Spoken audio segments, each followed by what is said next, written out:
Le 19 novembre 2018, Édouard Philippe a annoncé une réforme visant la scolarité dans les études supérieures en France concernant les étudiants non européens. Et tous les étudiants étrangers, notamment africains, ont été heurtés par cette mesure qui est ni plus ni moins discriminatoire. Pour exemple, les frais d'inscription en licence passeraient à 2 770 € contre 170 € aujourd'hui. Et pour les masters et doctorats, les frais seront multipliés également, donc passeraient à 3 770 € contre 240 € aujourd'hui. Et cette mesure-là a créé un grand tollé dans le monde estudiantin en général, africain en particulier, et dans une autre mesure non européenne. Et donc aujourd'hui, 1er décembre 2018, sur la place du Panthéon à Paris, les étudiants, toutes colorations, toute origine, toute nationalité confondues, ont décidé de venir protester contre cette réforme-là qui est injuste à leurs yeux. De toutes les facs, bienvenue en France. C'est une arnaque. Gratuité Pour toutes les facs. Bienvenue en France. C'est une arnaque. Gratuité de toutes les facs. Bienvenue en France. C'est une arnaque. Gratuité de toutes les facs. Bienvenue en France, c'est une arnaque. Gratuité de toutes les facs. Bienvenue en France, c'est une arnaque. Gratuité de toutes les facs. Bienvenue en France, c'est une arnaque. Vous, particulièrement, vous n'êtes pas touché par cette réforme-là au niveau de la scolarité qui concerne les étudiants étrangers. Qu'est-ce qui a motivé votre participation à cette mobilisation pour la condamner? À l'UNEF, on a été à l'initiative de cette mobilisation en lien avec 14 associations d'étudiants étrangers parce qu'on n'accepte pas qu'on rajoute une inégalité sociale à l'entrée de l'université, qu'on renforce la sélection sociale et que surtout on fasse une discrimination selon la nationalité pour savoir quel frais d'inscription ou non on devrait payer. Et 2 800 € aujourd'hui en licence, 3 800 € en master, c'est inacceptable. Et donc à l'UNEF, on le refuse et on se mobilise main dans la main avec les associations pour pouvoir faire reculer le gouvernement sur cette mesure. Je suppose que cette manifestation ne sera ni la première ni la dernière. Et quelles sont les autres mesures que vous prévoyez mettre en place vraiment pour faire reculer le gouvernement? Donc il y a ce rassemblement qui est déjà une réussite et qu'il faut souligner. C'est bien qu'un samedi à midi, il y ait autant de monde qui soit réuni pour pouvoir protester contre une mesure qui est aussi injuste et inacceptable. Et ensuite, on discutera entre nous des différentes modalités d'action à avoir. On espère peut-être que le gouvernement réagisse après ce rassemblement, puisse recevoir les associations d'étudiants étrangers, puisse recevoir l'UNEF pour exprimer la volonté de reculer. Si ce n'est pas le cas, on fera d'autres rassemblements, d'autres manifestations, d'autres assemblées générales pour pouvoir se faire entendre. Qu'est-ce que les étudiants étrangers que vous côtoyez vous ont dit quand ils ont pris connaissance de cette réforme? Qu'est-ce qu'ils vous ont dit du fond du cœur?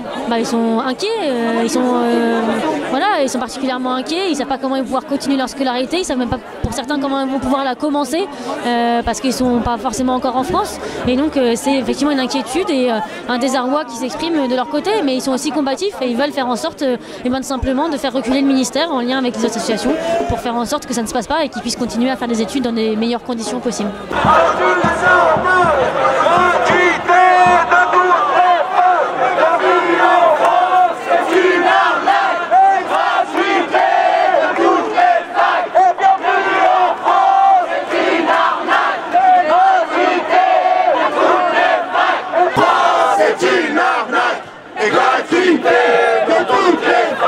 Qui sont les organisateurs de cette manifestation et quel est le but précis?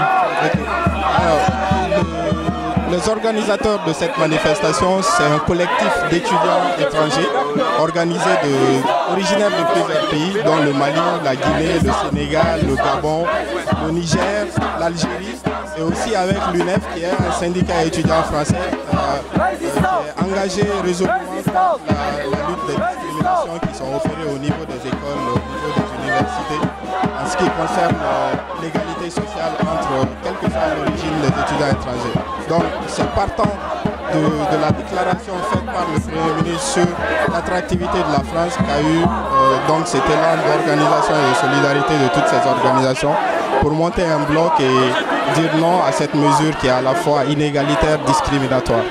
Et sur un plan concernant les Maliens, quel a été l'impact direct, l'incident direct sur les étudiants maliens, ceux qui viennent d'être diplômés, ceux qui sont en train de chercher à venir? Quel a été l'impact direct tout de suite dès qu'on a annoncé cette réforme?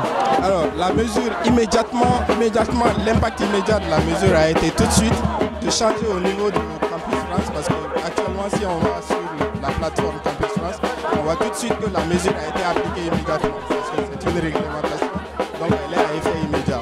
Donc tous les étudiants, tous les candidats aux études en France pour la prochaine rentrée sont tout de suite frappés par cette mesure. Donc ça, c'est un. Et de deux, les étudiants déjà qui sont présents ont été psychologiquement touchés par ces mesures. En tout cas, personnellement, l'ensemble des retours que j'ai eus à travers les associations et les personnes que j'ai contactées, c'est que ça donne un coup dur déjà à une vie qui est assez difficile, parce que il faut quand même le dire, la vie étudiantine ici est faite est une rouage qui est assez compliquée, faite de combats, et ce n'est pas du tout évident pour les étudiants étrangers, même avec des frais de scolarité qui sont à 170 €. Quelles mesures l'ADEME a pris aujourd'hui face à cette réforme-là, qui, on le voit, hein, qui a touché de plein cœur de tous les étudiants étrangers qui sont en France et qui sont amenés à venir étudier en France? Alors aujourd'hui, cette réforme qui a été annoncée est totalement absurde de la part du gouvernement. Aujourd'hui, l'ADEME a participé à un collectif pour travailler sur ce sujet-là, et aujourd'hui pouvoir réunir l'ensemble des étudiants pour pouvoir manifester leur mécontentement face à cette réforme et inviter le gouvernement à revoir les dispositions prises lors de cette réforme-là, afin que le maximum d'étudiants extra-européens puissent pouvoir continuer leurs études en France, puissent pouvoir bénéficier de l'université gratuite qui a toujours été le modèle éducatif de la France. Ce modèle-là, nous ne voulons pas qu'elle disparaisse, parce que l'éducation est un droit pour chaque citoyen, et aujourd'hui les étudiants extra-européens, la majorité en tout cas d'entre eux, travaillent pour pouvoir payer leurs études, en plus de leurs études payer leur logement et également toutes les dépenses qu'il y a à faire pour pouvoir subvenir à leurs besoins. Aujourd'hui clairement la hausse des frais d'inscription ne les arrange pas du tout. Ce 1er décembre, autant il y a cette manifestation à Paris, mais il y a cette manifestation dans d'autres villes, comme Rouen, Strasbourg, Lyon, Marseille, Toulon, j'en passe. Donc, et pour nous Sénégalais, ce 1er décembre est un jour hautement symbolique, parce que le 1er décembre, c'est le jour où, en 1944, les tirailleurs sénégalais pour la guerre mondiale, parce qu'ils étaient en première ligne comme les soldats français, et ils ont été payés la moitié que les soldats français. Et ce jour du 1er décembre 1944, il y a 74 ans. Et justement, qu'est-ce que vous attendez de cette manifestation aujourd'hui, sur une place aussi importante que celle du Panthéon à Paris? On attend de monsieur Édouard Philippe de se reculer à sa réforme, parce qu'en fait c'est une réforme menteuse.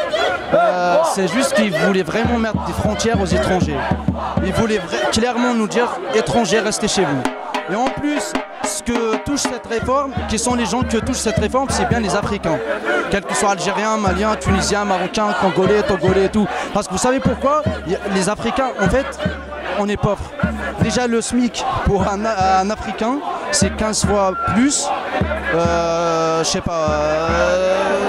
Justement, est-ce que vous pensez qu'il y a une solidarité de l'ensemble des étudiants envers les étudiants africains? Oui, effectivement, on va pas dire non, parce qu'il y a...